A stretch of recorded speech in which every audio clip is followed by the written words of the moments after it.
Assalamualaikum warahmatullahi wabarakatuh. Apa kabar sahabat? Semoga Anda dalam keadaan baik-baik saja. Hot News, kasus Subang. CCTV ungkap aktivitas Yosef di hari kejadian. Yosef diperiksa, Yosef tak bisa mengelak. Almarhum Amel dan Tuti yang menjadi korban pembunuhan ibu dan anak di Subang, Jawa Barat dalam pemeriksaan Senin 7 Maret 2022. Penyelidikan Polda Jabar mengatakan telah memiliki rekaman CCTV aktivitas Yosef di hari kejadian pada 18 Agustus 2021. Penyidik Kepolisian Daerah Polda Jawa Barat telah memiliki rekaman CCTV kronologis aktivitas Yosef. Saksi kunci kasus pembunuhan ibu dan anak di Subang pada hari kejadian 18 Agustus 2021. Hal itu terungkap saat Yosef kembali menjalani pemeriksaan dan di BAP oleh penyidikan Polda Jabar Senin 7 Maret 2022. Simak video ini sampai selesai agar tidak ada kesalahpahaman dalam mengambil informasi. Namun sebelum itu, mohon luangkan waktu Anda untuk menekan tanda like, subscribe, dan notifikasinya. Jika sudah, mari kita lanjut.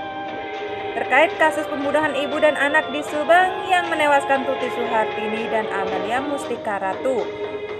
Bagi Yosef, BAP ini merupakan yang ke-12 kali selama ia menjadi saksi kasus pembunuhan ibu dan anak di Subang. Seolah dikejar waktu deadline, janji Kapolda Jabar Irjen Pol Suntana yang mengatakan kasus pembunuhan ibu dan anak di Subang akan terungkap di awal 2022 ini. Sejatinya Yoris saksi kunci lainnya juga dipanggil tim penyidik terkait kasus pembunuhan ibu dan anak di Subang. Namun Yoris batal hadir karena sedang menjalani isolasi mandiri akibat COVID-19, kata Rohman Hidayah, kuasa hukum Yosef dan Yoris dalam kasus pembunuhan ibu dan anak di Subang, Senin 7 Maret 2022 sore. Pada pemeriksaan Senin 7 Maret 2022 siang kemarin, ungkap Rohman, kliennya Yosef diperiksa selama sekitar 2 jam. Ada 16-17 pertanyaan yang dilontarkan penyidik terkait kasus pembunuhan ibu dan anak di Subang. Pertanyaan itu hanya penegasan saja dari pertanyaan pemeriksaan sebelumnya. BAP Pak Yosef pemeriksaan ini merupakan BAP tertulis yang ke-12 kali dan merupakan panggilan yang ke-17 kali, ungkap Rohman. Rohman Hidayat mengungkapkan, polisi sudah memiliki CCTV perjalanan atau aktivitas kliennya, Yosef, di hari kejadian terbunuhnya Tuti dan Amel pada 18 Agustus 2021 lalu. Dalam rekaman CCTV yang dimiliki penyidik itu, kata Rohman, terungkap secara detail kronologis dari mulai keberangkatan Yosef ke TKP dari rumah Mimin, istri mudanya. Kemudian terekam saat di TKP Yosef menghubungi telepon Amel, menghubungi Yoris, kemudian ke Polsek Jalan Cagak. Dan dari Polsek balik lagi ke TKP bersama polisi. Dari mulai rumah Ibu Mimin, telepon Pak Dadang ke TKP, kemudian telepon korban Amel tidak diangkat. Terus sambil berjalan Yosef telepon Yoris, berhenti di pinggir jalan langsung ke Polsek. Dari Polsek balik lagi ke TKP bersama polisi, tutur Rohman Hidayat. Rohman Hidayat mengatakan saat di BAP pada pemeriksaan Senin 7 Maret 2022 kemarin kliennya Yosef juga kembali ditanya tentang kebiasaan sehari-hari Amel dan Tuti semasa hidup. Pak Yosef ditanya kehidupan sehari-hari yang biasanya dilakukan almarhum Ibu Tuti dan Amel, seperti kebiasaan sebelum tidur, makannya di mana, bagaimana, itu yang ditanyakan, ungkap Rohman Hidayat. Sebelum pada pertengahan Januari 2022, kata Rohman, diakui memang ada pertemuan antara klien Yosef dengan penyidik. Namun jelas Rohman, waktu itu tidak ada BAP, hanya nanya-nanya dan ngobrol saja.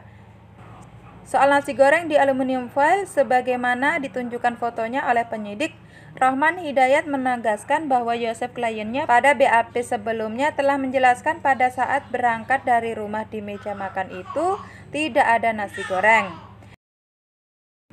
Meski kasus pembunuhan ibu dan anak di Subang yang melibatkan kliennya Yosef dan Yoris sudah memasuki bulan ke-7, kata Rohman Hidayat, sehingga hari ini polisi tidak pernah berhenti memeriksa saksi-saksi. Dan hingga hari ini, Selasa 8 Maret 2022, jika pada awalnya saksi yang diperiksa hanya berjumlah 25 orang, kemudian bertambah menjadi 50 orang, 69 orang, dan kini sudah mencapai 106 orang saksi. Nah, kebetulan apa yang diperoleh keterangan dari saksi lain dipertanyakanlah ke Pak Yosef untuk dikonfirmasi. Tetapi konfirmasi itu hanya berkenaan dengan Pak Yosef saat pagi hari di tanggal 18 Agustus 2021, hari ditemukan Tuti dan Amel meninggal.